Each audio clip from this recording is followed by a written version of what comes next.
Good evening, ladies and gentlemen, and welcome to the Sports Arena. Of course, I'm your man, Eric Wilson. A lot to dive into, a lot to get to, so let me not waste any time.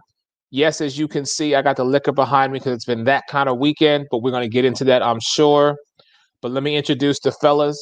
As always, first and foremost, he is telling both sides of the story. Make sure y'all check this brother out because he drops amazing articles, and I have to give him his props because his Green Bay Packers, did trounce my Philadelphia Eagles yesterday in Lambeau. Mr. Jake Rongholt, good evening, sir. How are you? I'm doing good. I wore this just for you, buddy. Just for you. No, actually, I wore this in honor of December 7th, 1941, what happened at Pearl Harbor. So yes, yeah, we will always remember that. And again, to all those who are still around and were there and were a part of that tragic event, we thank you for your service and still making us the great country that we are. With that being said, let me get in the big dog here himself, because I know he's got a lot to talk about. I don't think he's taking any calls from anybody from the Chicago area today, but Mr. Alex Fleming joining us here on the Sports Arena. Good evening, sir. How are you? Washington beat Pittsburgh. Bills are in a fight with San Francisco. Call me now for your free reading. Yeah. We'll get to that in just a moment. Last but not least, the only man in this situation who is probably worse off than me, but still has a smile on his face. Believe in the Pac-12 podcast, Mr. Michael Caratanudo. My brother, there he is. Look, there he is. I'm not worse off than you. I mean, come on, what do you want to bring Donovan McNabb out of retirement? I heard some of the media saying that today. Put Donovan McNabb back up under center. Whoa. Hey, I've given you gentlemen a task, but I'm going back to my old school days here. I had to rock the McNabb jersey.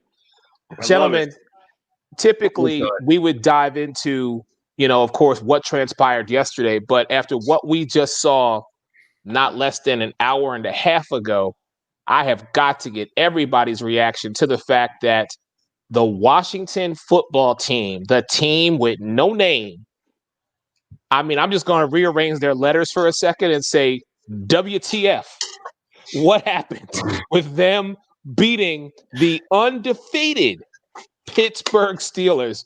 Mike, you got a huge smile on your face, brother, so I'm going to let you take this one first. What happened, man?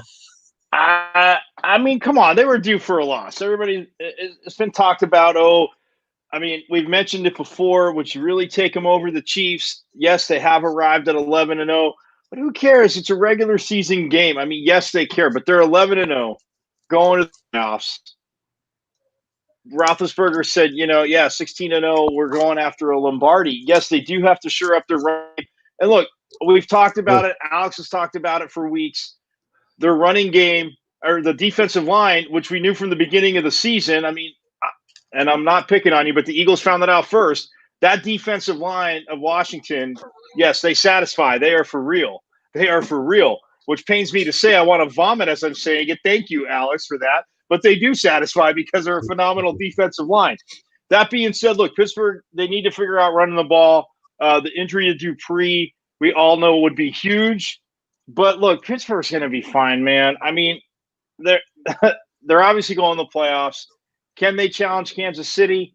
I know everybody's overreacting with what happened in Denver last night in a division game, but surprised a wee bit. But overall, with the kind of week, the 2 weeks that they've had, not really. And all right, I mean, it's Pittsburgh. So yes, I would love to see them not make the playoffs. It's not going to happen with them being 11-1. We know that's not going to happen. So that being said, they'll probably beat somebody, even if they have the number 2 seed. They're still going to be at home.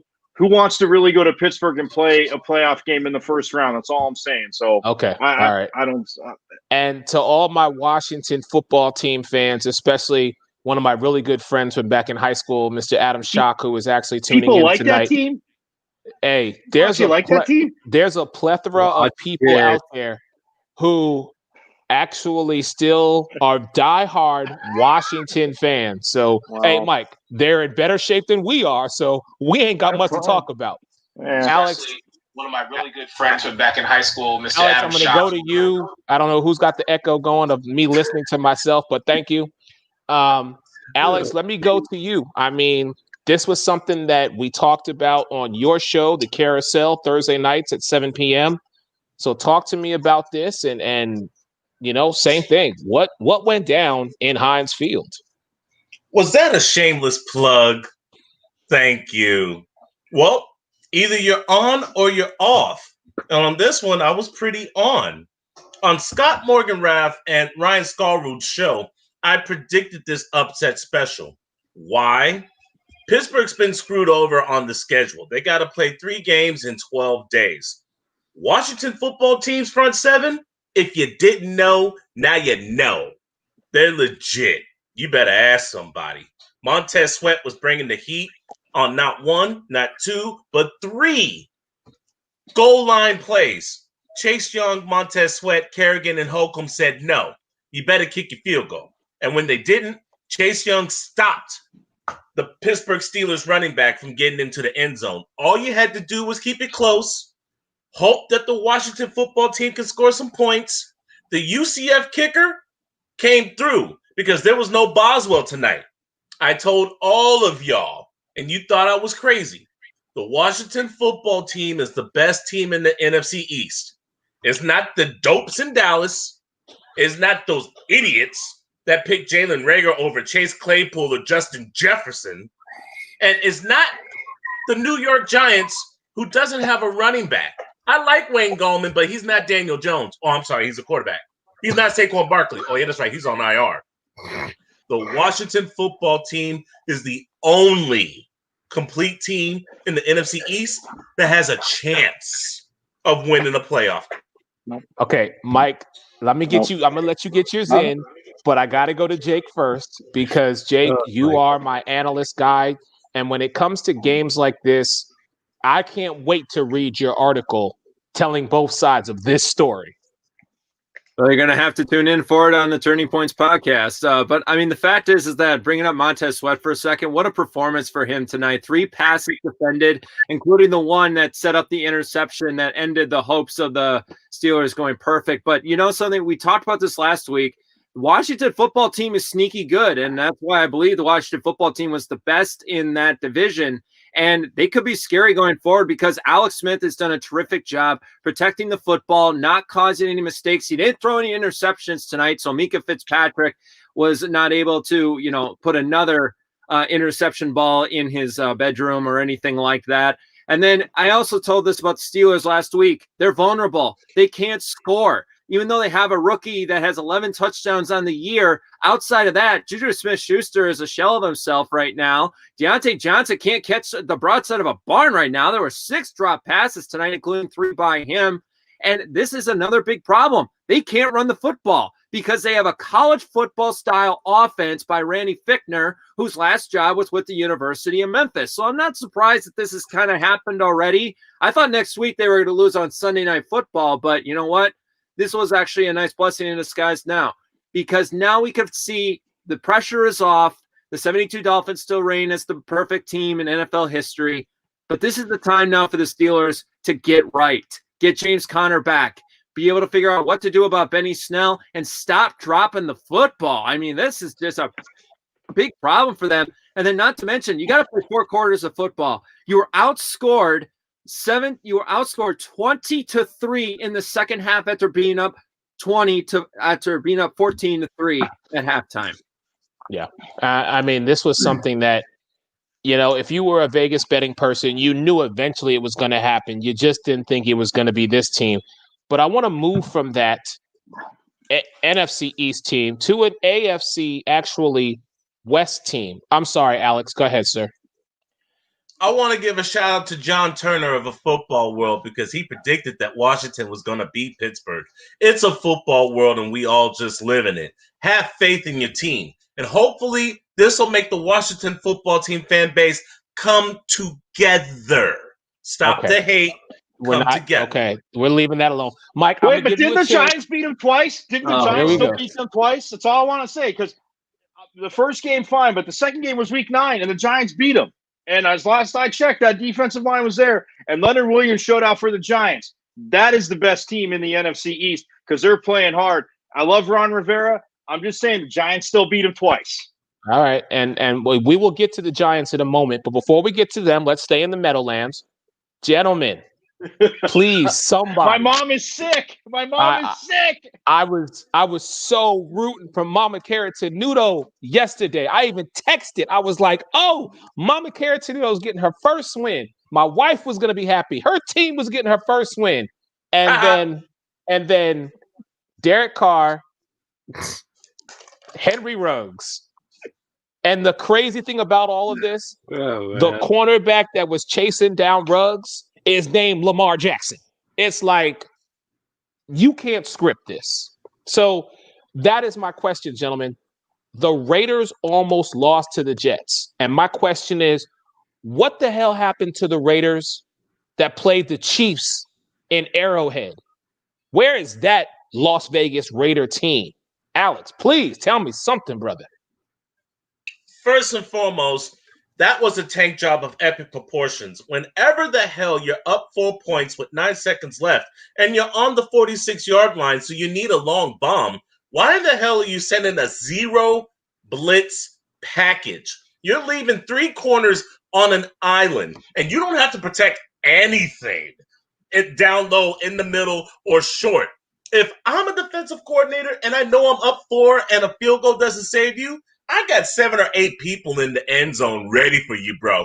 You can have anything 40 yards or less. Take it, because I'm waiting on you. But no, not Gregg Williams and Adam Gase. They want to make sure that they supply Sugar Tits, a.k.a. Fabio, a.k.a. Sunshine, with a home in the New York Jet package. That was a tank job of epic proportion. But you know what? Let me be honest. There's a silver lining to this. Gregg Williams already been fired. They got $75 million in cap space. Bill Cowher's already said on Pro Football Talk he's thinking about coming out of retirement.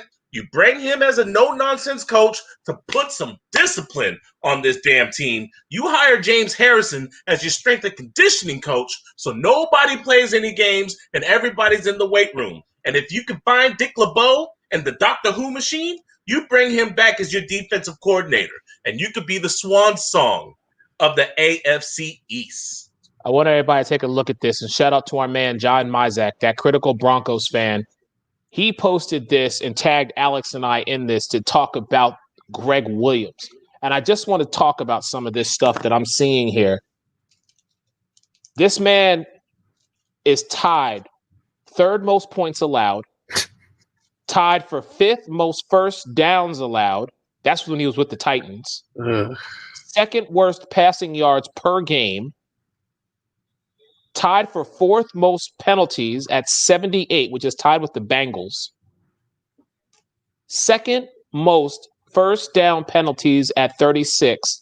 7th worst 3rd down success percentage at 45.8. So, gentlemen, was Gregg Williams the problem this whole entire season? Mike, you're shaking your head yes, so I'm going to go to you. He's one of the problems. I mean, Adam Gase is supposed to be an offensive guru, and we all know offensive coaches are literally the defensive coach is literally like the assistant head coach. He's the head coach of the defense. And a head coach isn't meddling with it. Yes, they're going to know calls. Yes, they're going to know what's going on. They have the right to say, no, you're not, like, you can't run that. Like Pete Carroll should have done in the Super Bowl here in Arizona. No, we're going to run the ball. But that being said, he wants to bring pressure. I mean, Ryan Clark talked about it this morning. Like, he is famous for zero blitzes. Dan Orlovsky had a story saying we were down 45-0 in the last play of the game. He still ran a zero blitz on me. Like, that's Gregg Williams. It's his ego. And don't forget about Bountygate. We forgot, you didn't mention that one in New Orleans. But that being said, Leonard Williams is across the locker room now, across the street now with the Giants, who's looking like a beast. Joe Judge has him playing out of his mind is why he was the number 1 pick. That's why I wanted the Cowboys to give up a 2nd, a 3rd, a 4th. I didn't care. Get Leonard Williams. But he is the problem. It's an ego thing.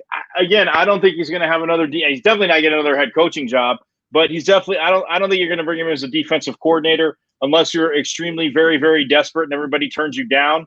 But I mean, yeah, it's one of those things where the play before, I just want to say this before everyone else goes. The play before, your boy Agler got right behind the defense too, and they were in a zone.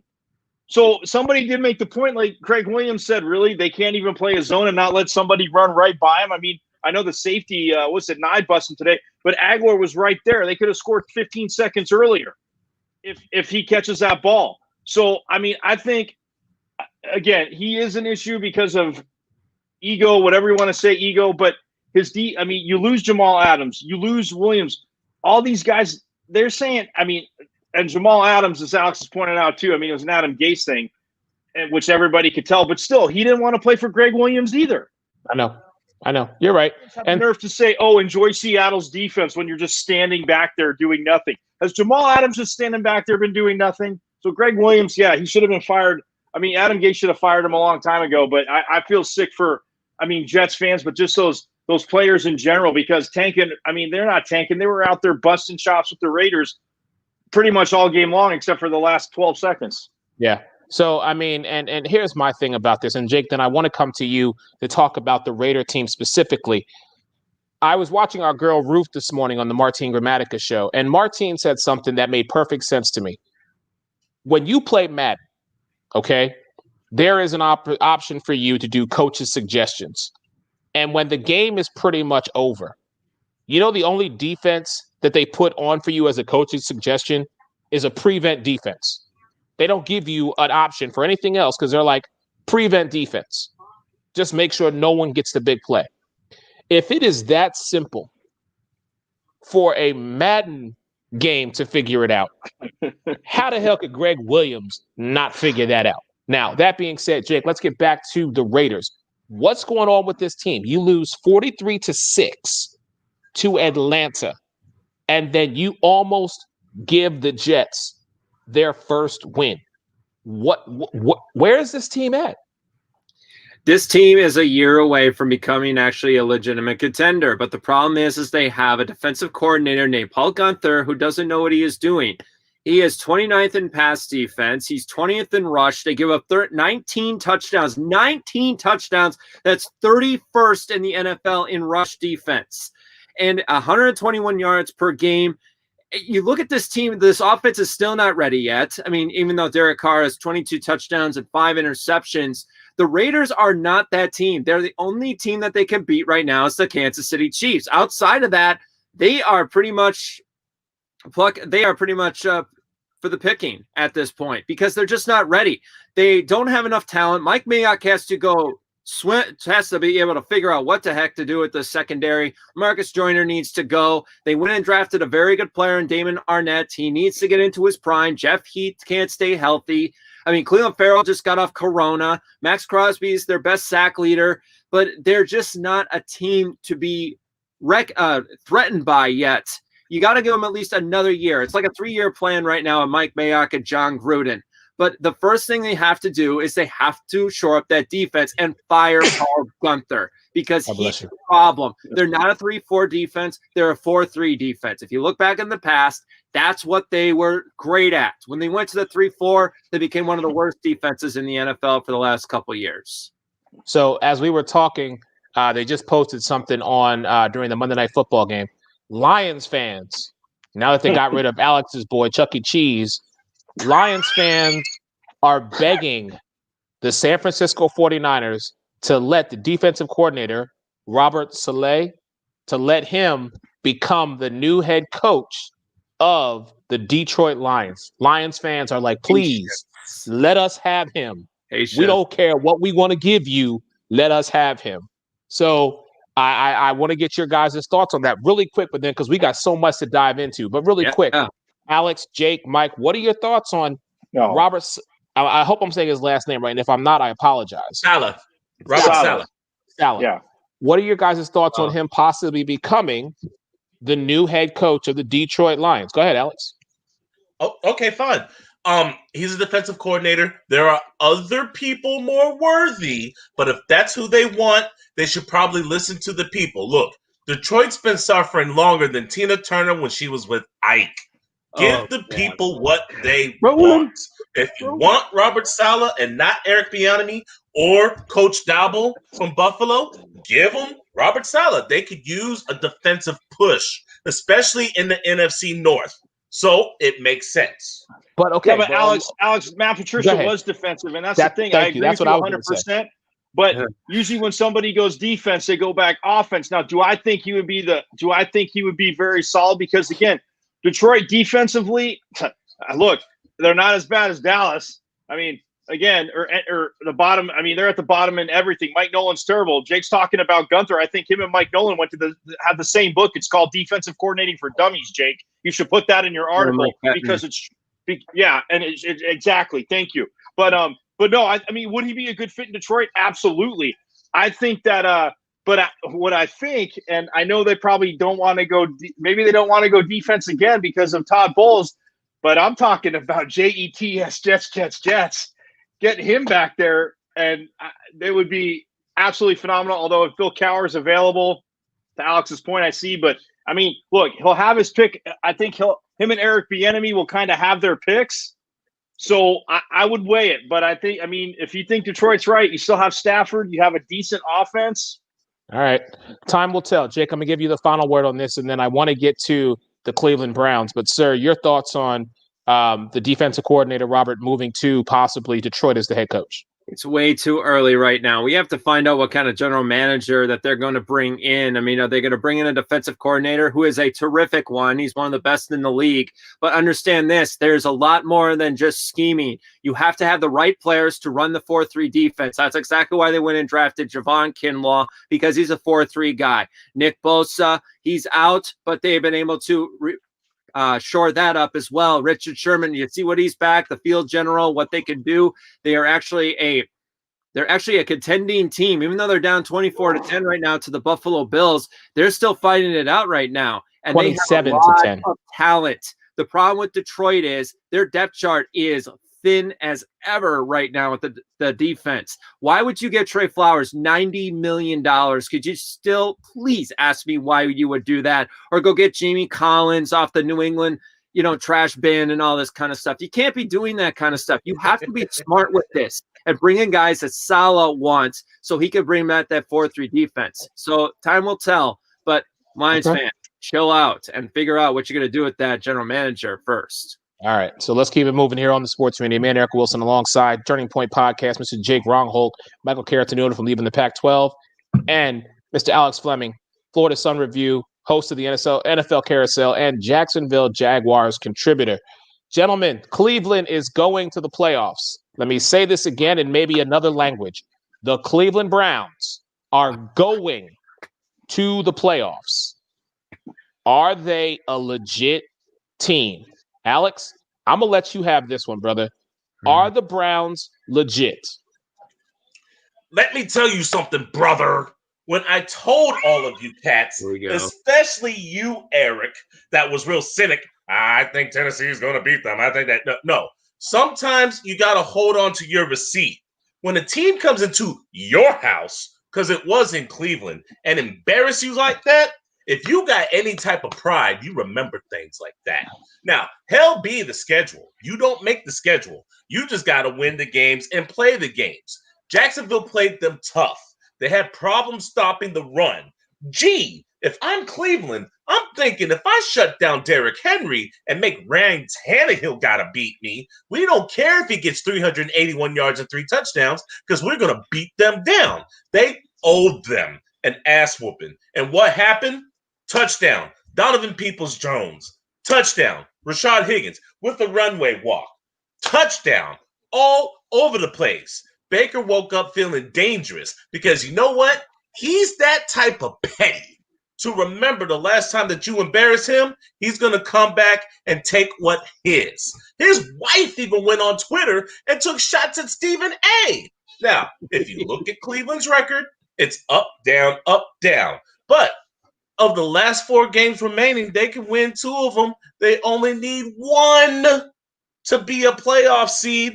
They're not going to win the division. They're not going to catch Pittsburgh, but that's all right. Who the hell wants to see the Cleveland Browns as the number 5 seed?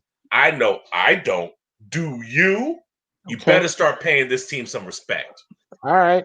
Fair enough. Listen, I will take the approach of Stephen A. Smith and say it was 1 game and he got his payback. Now let's see what he's capable of these last 4 weeks.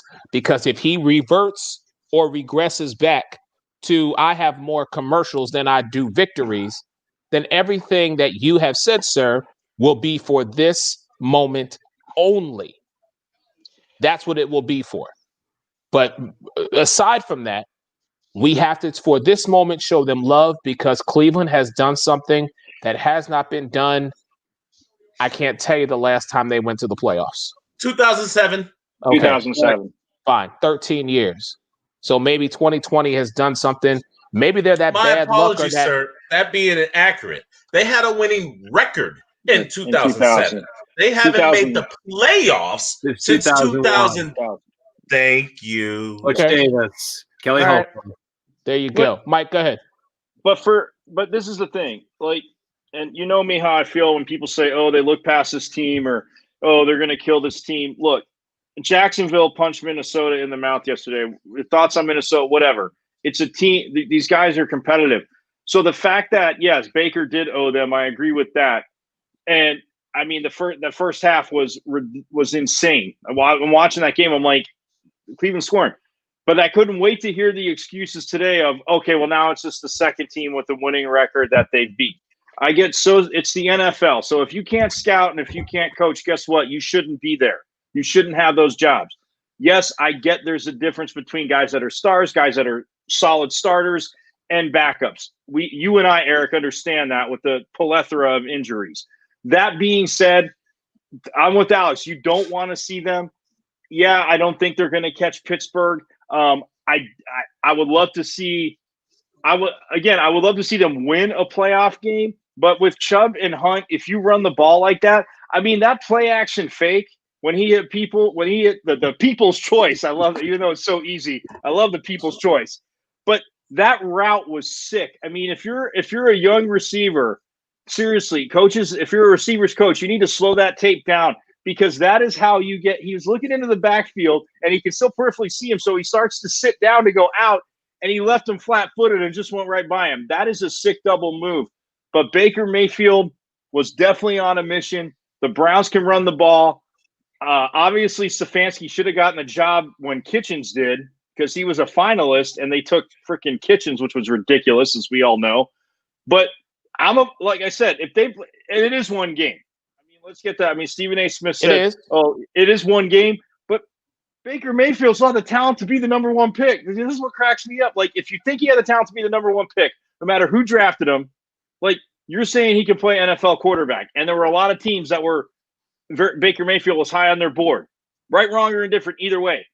If he hands the ball off and plays like that, you don't want to see him as a 5 seed, Alex, and they could win more than one game in the playoffs, too. That's how I feel about it. Because defense travels and running games travel. Defense wins championships. And I don't care if it's all about offense because all of us here always expect a team to get a stop on defense. Like, why can't they get a stop?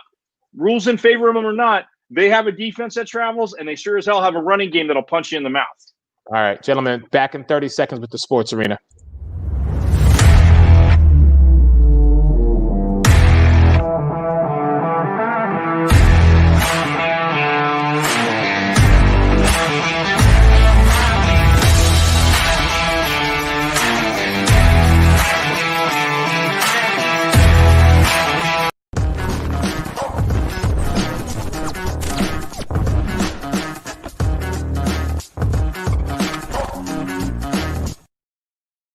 We are back here with the man Eric Wilson alongside Jake Wrongholt, Michael Caratino, and Alex Fleming. Buffalo is currently up 27-17, start of the fourth quarter here. This game is going to and Josh Allen just got sacked. Ball came out. I know I'm doing play-by-play right now. We got a show, but I just want to see this really quick. Okay. All right. So I want to go to Jake on this one.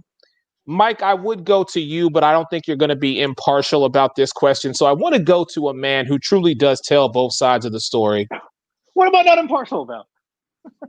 Jake, the New York Football Giants, a team that is in sole first place of the NFC East, went into the 12 and beat the Seattle Seahawks yesterday. Joe Judge, I don't know what Kool-Aid this brother's drinking, but he's sharing it with all the rest of his team. So, Jake, my question is very simply this to you, sir, and I'm going to give you the full screen to talk about this. Okay. Are the Dallas Cowboys regretting right now firing Jason Garrett? Just say no, Jake. Are you kidding me right now? This offense is ranked 31st. No. What the Cowboys are still regretting is not getting Sean Payton, because that was supposed to be their next coach, not Jason Garrett. And we all know that. I mean, look at this offense. This is a disaster. I mean, I don't know how in the world this team was able to get 17 points against Seattle, especially that defense is ranked 31st overall in defense. 9 touchdowns and 10 interceptions. That is the total amount of the Giants offense this year. 100, and this was McCoy's numbers: 13 for 22, $105, a touchdown, and an interception. I'm afraid. I'm so scared. Actually, what I'm afraid of is the Giants defense, because what Joe Judge did was he went and hired a damn good defensive coordinator named Patrick Graham, who actually was able to revitalize the Miami defense the last couple of years, and now is doing the same with the Giants. They actually have playmakers, including James Bradbury and Blake Martinez. The Kyle Fackrell's starting to get good. Dexter Lawrence is a lot of fun to watch, and Leonard Williams. But if it comes down to offense, the Giants are not the team to beat. The team to beat is the Washington football team. Preach. They have a running game. They have a actually legit quarterback throwing the football, and they got a good offensive coordinator in Scott Turner, who did a great job calling this game against the Pittsburgh Steelers tonight. So, no, Giants are a fun team to watch for now, but they're going to flip on the banana peel sooner or later. Okay. Who beat the Washington team twice? Why couldn't Washington beat them? Why couldn't they beat them? Hey, Why couldn't Washington beat them? The season. Mike, can you maintain order, please? Mike, it was week 9. Mike, it's a division game, and you and I both know when it comes to division games, you throw the rule book and the playbook and everything out the window, because anything and everything is possible. Yes, it is difficult to beat a divisional opponent twice, but we have seen it happen. A la the whoopings you done took from Philly. Exactly. I was about to say to you. But before you begin, let me just mention one last thing before you go on. When the Eagles were good, they whooped the Cowboys because they were supposed to win the division. You're 100% right. I was just going to say that to you. Great minds think alike. Go ahead, Alex. Sorry, Alex, but they still lost to him twice. Yes, sir. The rest of your schedule is not favorable to the Giants. Colt McCoy in no way, shape, or form is Daniel Jones. The defense had a Herculean effort on 1 week. The Giants are still a joke. If they won 400, right? Representative in the NFC East that has a chance of winning a playoff game. It's the Washington football team. You know I love Alex Smith. He's the comeback player of the year. Absolutely. Okay. But they beat them twice, and Joe Judge can get the defense. The defense can only get better, right, Jake? And they punched your Washington team in the mouth twice. So you guys go off of who could win a game. The Giants would be the home team to win the game, and I'm just going to stay by that. There you go. Everybody my back. Cowboys suck. My Cowboys suck. Eagles suck. I say it. No, I said the Cowboys suck. I'm not picking on your team. All right. Yeah, let's talk about. We're going to talk about another team here, and again, I'm going to go back to Mr. Fleming because he is from this area. He was born in the great state of Illinois, so this man grew up a Bears fan. Alex, you and I talked about this on Friday, and both of us were like, Mitchell Trubisky will get it done, and they will be the monsters of the Midway. Adrian Peterson bulldozed that Bears defense to put the nail in the coffin and give the Lions a victory. Are the Bears making the postseason, Mr. Fleming? No. And here's why. They still got one more date with Green Bay. They have one more date with Minnesota. And right now, that defense is overused. The offense can't score points. Bruh, real talk. Do you know how many points the Chicago Bears scored in the third quarter this season? I'm not going week by week. I'm going season. Only in the third quarter?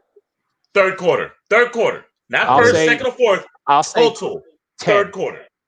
I'll say 10. 13. You'd be incorrect. Try 7. Third quarter is a dead quarter for the Chicago Bears.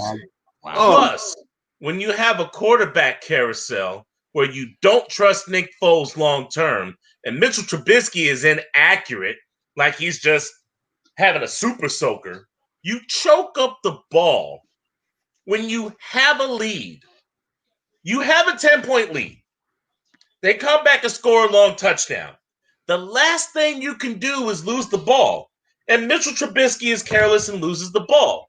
The defense was on the field for 39 minutes. There's 60 minutes in a football game. They were tired. Adrian Peterson has lost no love for the Chicago Bears for his days in Minnesota. So why in the hell would you just cough away a lead like that? By the way, that's four leads that the Chicago Bears have coughed away in the fourth quarter. They haven't won a playoff game. I'm sorry. They haven't won a regular season game in a month and a week. 1 month, 1 week. Bears are done. Okay. We're going to keep it moving here on the Sports Arena. So, speaking of defenses, I'm glad you do, Mike. I do want to one quick shameless plug. Sure, I had Jack Pearson of Bear Report just before we went on air here tonight, and it was like I was a psychologist for Bears fans. He just went off on this team. So that's how it feels right now in Chicago. All right. Speaking of defenses, gentlemen, I'm going to give each of you 1 minute to answer this question. All right. Let me get my timer going here. Okay. And when I mentioned this to Alex earlier today, he considered it a trick question. It is not a trick question. I'm very serious when I ask this question to you. Simply this. Can the Colts defense win a Super Bowl? Mike, I'm going to start with you. You get 1 minute. Go. Wow. All right. It was a terrible way for the game to end against the Texans yesterday, or for the Texans end. But man, I think they can. I mean, you go up against somebody like Deshaun Watson. Yes, the Texans have had their struggles, but we all know he is a very, very good quarterback. You go up, they have a chance. The Texans have a chance to win it. You make a play. You go toe to toe with with Jake's Packers, and the defense made enough plays. I mean, the offense is the one that killed them with the holding calls that we talked about. So yeah, I mean, what Frank Wright, what they've done with this defense the last 2 years, they can. I mean, they got to get the right roles, but it has to be complementary football. Like we said, I mean, Phillip Rivers has played well, and I'll give him his credit, but he turns the ball over in the playoffs against, the Chiefs, the Browns, whoever. Titans. I mean, it's over from there. But yeah, the defense can carry him there. They can do it as long as the offense plays complementary ball. All right, Alex, 1 minute. Can the Colts D win a Super Bowl, sir? I'm glad you're not mentioning the offense, because that would be a joke in itself. But the defense is absolutely legit. DeForest Buckner, former defensive lineman of the San Francisco 49ers, he's been to a Super Bowl. I don't know if y'all paying attention to South Carolina State's own Darius Leonard, but that man is a general on the defense. He'd be the quarterback of the defense if you want to be technical. Those defensive corners have given up 2 deep touchdowns all season. We're in week 13, about to be week 14. They've given up 2 deep touchdowns. The linebacker core is legit. You can't really run on them. Tell you what, guys, do me a favor. Look up all the teams that the Indianapolis Colts has played this year. You know how many times they've given up a 100-yard rusher? Better yet, teams that gained over 100 yards rushing. 2. The Indianapolis defense is so legit. If they were anyone's defense going to the Super Bowl, they would win it. Jake, can they win? Not this year, but maybe in the next couple of years. They are a fantastic defense that is coached by Matt Eberflus. Eberflus, thank you. He does a great job with this defense. What I really do love, though, is the way that Chris Ballard continues to make them better for the future. He gave a contract to Grover Stewart. They were able to bring in DeForest Buckner. They were able to draft Kenny Moore and Rock Ya-Sin. And I love watching Kenny Moore play the cornerback position. I don't know about you, but I just love his man-to-man coverage, the way he can shut down the deep ball. Rock Ya-Sin is getting better with that as well. I mean, aside from that one deep ball that he gave up against the Packers, this defense is going to be a Super Bowl caliber defense. If they can just make that offense better, watch out for the Indianapolis Colts, because keep this in mind, that is a very young Colts offense with Jonathan Taylor and Michael Pittman, and wait till Paris Campbell comes back from injury. They still got a great offensive line. So, yes, I could definitely see the Indianapolis Colts being a Super Bowl contender for the future, especially that defense, because we know it, and we look behind here, defense wins championships. All right, so let me give you my breakdown on this, because I asked this question, and it was kind of partly – it wasn't really a trick, but I just wanted to leave out the offense for a moment. But here's my take on the whole situation. Jake, you brought up excellent points when you talk about the young nucleus that is this Colts defense and how this team is playing under Frank Reich, someone who I know very personally from his days in Philadelphia. Here is something that I will say. The reason why I didn't bring up the Colts offense is because we know Phillip Rivers to a guy that either plays you into games or plays you out of games. However, whereas in the NBA, we had playoff Pete, I think playoff Phil, as in playoff Phillip Rivers, is a horse of a different color, no pun intended. This man excels when it comes to what he's able to do in the postseason. And then you add in the fact that he doesn't have to go against New England, doesn't have to go against Bill Belichick and Tom Brady. I think he's going to shock a lot of people this postseason. And should the Colts make it to the Super Bowl this year, and I know it's a long stretch, I'm saying this, be very careful, because I feel like this is Phillip Rivers' moment right now. If he can make it to the postseason and find a way to beat either Pittsburgh, Kansas City, one of those two, I think this team is poised to make a run to come down here in Tampa and play who I'm picking right now. If you ask me right now, week 13, upset special, gentlemen. I'm saying it's going to be a rematch from 2006 or 2009, whatever year it was, Colts Saints. 2009. 2009, thank you. There is my upset special for you. Nice. You heard it here first on the Sports Arena. Go ahead, Mike. Alex, one thing real quick. I will say Taylor's starting. I mean, I know like that touchdown he scored yesterday, they showed he got up to like 21.7 miles an hour, which I'm like, that is insane. But you have Hines too. There aren't too many linebackers in the league. If you those little not even a screen, but a pass out of the backfield, there's no linebackers running with those dudes step for step. So you're right. We agree. Phillip Rivers can't turn the ball over, and I'm with Eric, because in the playoffs, it'll be different. But you have two runners like that, and you can just lean on the defense and say, hey, just run the ball, chew up the clock. Don't let Pittsburgh's offense on the field, like Eric's saying, if you're playing Pittsburgh. Again, the defense is ahead of the offense. I'm not debating you on that. But the offense can do enough with Phillip Rivers and the experience to beat some of those teams. All right, gentlemen, we've got 3 more topics. Hopefully we can get them all done here. But I want to go back to Alex Fleming on this one, because he has covered the Jacksonville Jaguars this entire season. Great articles, great coverage. So, sir, the 1-10, now 1-11 Jaguars took the Minnesota Vikings to overtime yesterday. Are the Jaguars going to upset some of these teams these last couple of games and ruin people's chances of making the playoffs? Chicago. Their next game coming up is Tennessee. They're going to face a Mad Titan. As a matter of fact, I just gave you the title of my new story. Jacksonville faces a Mad Titan. But with that being said, they're not going to beat Tennessee. They're upset, they're angry, and they need to keep pace. They want that 4th seed so that way they get a home game. So never mind that. One of the last home games that Jacksonville has is against the Chicago Bears. And with an inept offense and quarterback iniquities, I believe Jacksonville can win that game. And the Jets have already won the Trevor Lawrence sweepstakes. We saw on national TV them blow a game.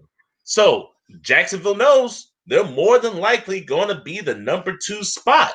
Cincinnati is 2-8-1. That one is going to cost them that number 2 spot. Look for Jacksonville to piss some people off and bring reckoning to that Chicago Bears defense. Okay. Yeah. Alex, Eric just wanted you to make fun of Minnesota so he could hammer more on Kirk Cousins. But everything you said is right. I did Eric not can't say Kirk Cousins. You did too want him to. I did not. I was asking a simple question based on what the man does. Come on now. No, he is. Right, no, I love what he does. I'm going to give, again, here is your moment, because finally, and as I said in the rundown, you guys have to force me to make a decision. I'm saying it here live on the Sports Arena, and Mike has a big grin on his face. The Philadelphia Eagles season, no matter what happens these next 4 games, is over. It's done. Okay? Even if we were somehow, some way, win the next 4 games and win the division and get a playoff game, it doesn't matter who we're playing against. Chances are we're one and done. But the question that I have not answered this season, honestly, 100%, who is to blame for the apathetic, abysmal, porous season that is the Philadelphia Eagles? I'm going to give each one of you, gentlemen, to have your turn at me, and then I will respond. So, Mike, you being the Dallas Cowboy fan, you and me are going to go first, brother. Talk to me. Go ahead. All right. As much as it pains me to say, a lot of the things I heard today, and I mean, look, not that Rex Ryan is the end-all, be-all, but if it's true about Carson Wentz's demeanor as changing plays or a quote-unquote know-it-all, that could rub the locker room the wrong way, professional sports. But fault-wise, I'm gonna go with your GM. I'm gonna go with Howie, because you draft Jalen Hurts, which, again, he looked good yesterday. His grades on him, you could have probably got him in the 3rd or 4th round. I mean, let's be honest. If we're going to be honest, because, yes, he had a good year under Lincoln Riley at Oklahoma, talking accuracy issues. He looked good. I'll give him that. The offensive line, that pathetic excuse for an offensive line, injuries, I'm in the same boat, so I'm not trashing you extra. But you have very, very little depth there. There are guys that are standing around looking as Wentz gets hit. And if I'm an offensive line coach, I'm literally pulling my hair out. Hurts comes in and they block for him. But you take Hurts in the 2nd round. I mean, okay, Jalen Reagor, yeah, they could have got Jefferson. But you know me. I'm always going with the defensive side of the ball, or bulk up your offensive line, because there was still a ton – no pun intended, but a lot of big offensive linemen that were left, that were there for the Eagles to go and get depth. But if you're not going to do that, pass rush, it's all about getting to the quarterback. So I blame your GM. I blame the GM. Fair enough. But, I mean, Doug Peterson, I mean, he has to coach him, and he has to be more decisive. I mean, you're just coming off a Super Bowl 3 years ago. Like, where's the decisiveness that he had then? That's my only thing, Eric. I love him as a coach, and if they fire him, they're idiots. That's all I'm saying. All right, so let me go ahead and get Jake in here. Jake. Sorry, we're getting rid of Mike. Go ahead, Jake. I'm gonna have you give your turn, sir. I'm not blaming this all on Doug Peterson. It's got to be Howie Roseman. Howie Roseman has done a terrible job rebuilding this offense. I mean, I don't know why the heck you're going to get guys like Travis Fulgham and Greg Ward Jr. and all this kind of stuff. Deshaun Jackson, who's 36 years old. Your tight end, Zach Ertz. The biggest problem I had with Howie Roseman this year was he did not sign Zach Ertz. That's all Ertz was looking for, was saying, look, I want to retire as an Eagle. This is the team I want to be part of. And instead, they push him to the side and say, no, we'll wait till next year. You can't do that. And then not to mention your left tackle, he was ripped away and thrown to the Lions, basically. And then Jason Peters is a $1 million, $8 million bust who just doesn't have anything left in the tank. And that is a big problem there. Not to mention your running back outside of Miles Sanders. That is a bad depth chart. Clement hasn't done anything since the Super Bowl. Boston Scott has been okay, but he likes to fall a lot. And then it's not to mention this defense. This secondary really annoys me the most. I love your front seven. Your front seven is great, but the secondary is a mess. Avonte Maddox, I don't know if he knows how to protect the deep ball to save his life. He had problems against the Packers yesterday.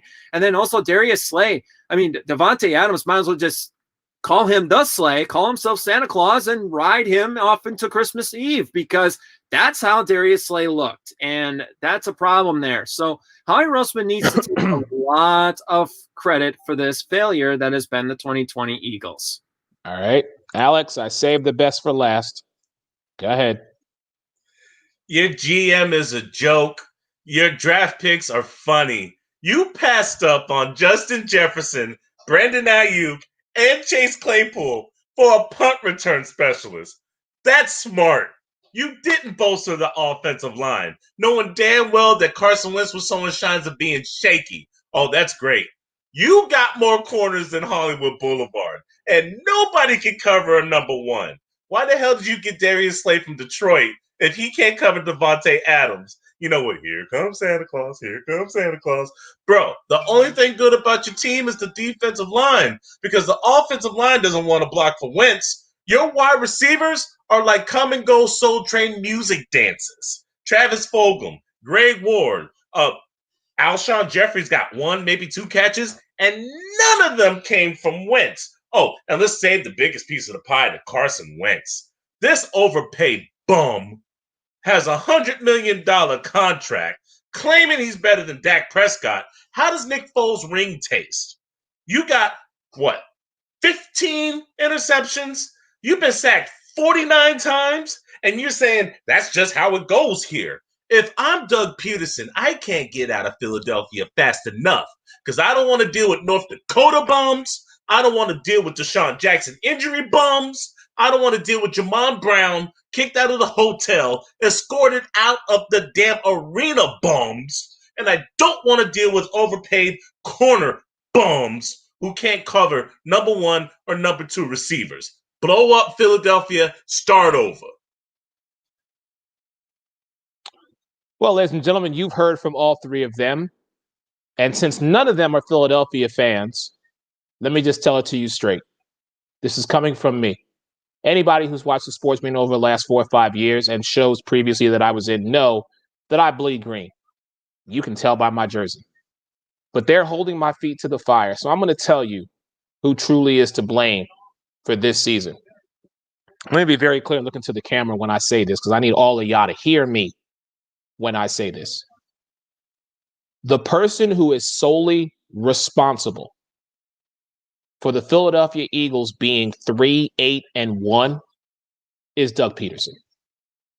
This is a man who, when he had guys like John DeFilippo and Frank Wright, he rested on their laurels, which provided him the opportunity to elevate this team to such a way that guys like LeGarrette Blount, who just retired, guys like Torrey Smith, who's not playing anymore, guys like Malcolm Jenkins, who's now with the Saints, guys like Brandon Graham and Fletcher Cox, he utilized what they were saying, which made him appear to be a better leader.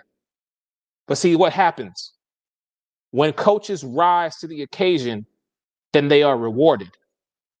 And then what you saw after that run, that beautiful 2017 run that we had, was the decline of the Philadelphia Eagles. Why? Because Carson was injured. And as Alex said, Nick is only good for so many games. So what does Howie think he should do? Should we go ahead and get Carson's replacement? Well, that's exactly what they did. Now listen, I'm a fan of Jalen Reagor. I think we haven't seen the best of him.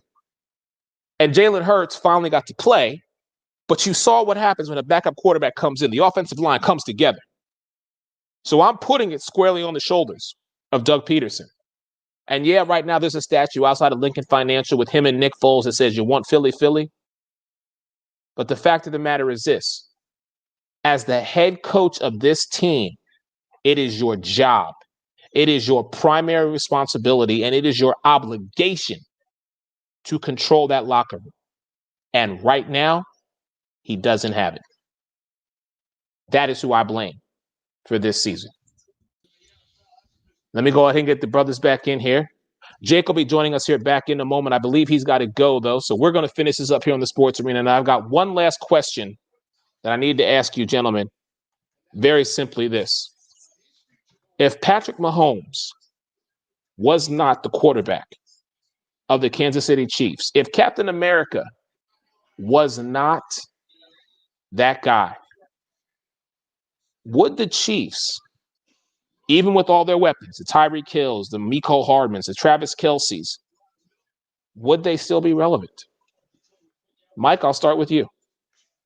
Absolutely. Look who their coach is. I mean, Andy Reid's very rarely not had a relevant team. Of course, for years it pained me to say that, but he was relevant with Alex Smith. I mean, had Alex Smith had the offensive line made one or two more plays against Pittsburgh, you might be talking about Kansas City going to 2 out of 3 Super Bowls. I mean, it wasn't too far off. So, I mean, would it be a different team? Yeah, 100%. I mean, there's one Patrick Mahomes, and that's why Andy Reid shot up the draft board to go get him, because he said, I mean, he had the same thought Bruce Arians did, said it was the best pro day from a quarterback he has ever seen. And they've seen a lot.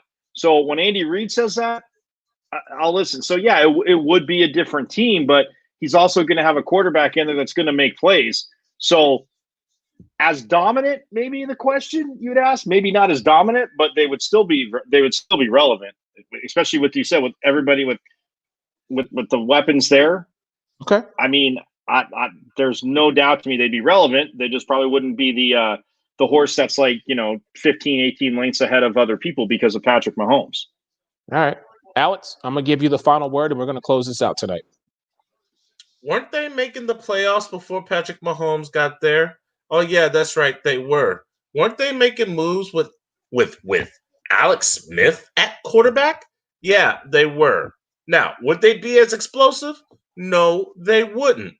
Travis Kelce leads all tight ends and is now the 5th time 1,000-yard receiver at the tight end position. Tyreek Hill, cheetahs running loose, 1,079 yards. Yeah, already wrote an article on it. That's how I know. Bro, Demarcus Robinson, Sammy Watkins, Mecole Hardman. Yes, Mahomes makes them better. I'm not going to dispute that. That's obvious. Would they still be relevant? Abso-effing-lutely. Andy Reid is a good coach, with or without Mr. Sinister and Patrick Mahomes. Would they be 11-1? Probably not. Would they be in playoff contention? You better bet your ass they would. Yeah, please. Kansas City would still be good. All right. Gentlemen, I appreciate your time here on the Sports Arena. Man, Eric Wilson, alongside Michael Caratanito, Believe in the Pac-12 podcast, and of course, Alex Fleming, Florida Sun Review, NFL Carousel, and Jacksonville Jaguars contributor. Everyone have a great week. It looks as though Buffalo is going to move on to 9-3 with about 3.5 left in the fourth. San Francisco it's 34-17 Buffalo. Shout out to our man Mookie Hawkins. Make sure you check out Alex Thursday night on the Carousel. Make sure you check out Mike when he drops his new episode of Believe in the Pac-12 podcast. But for everybody here in the Sports Arena, hey, much love. Wear a damn mask, people. Peace. We're out. Buffalo went back to the scene of the crime.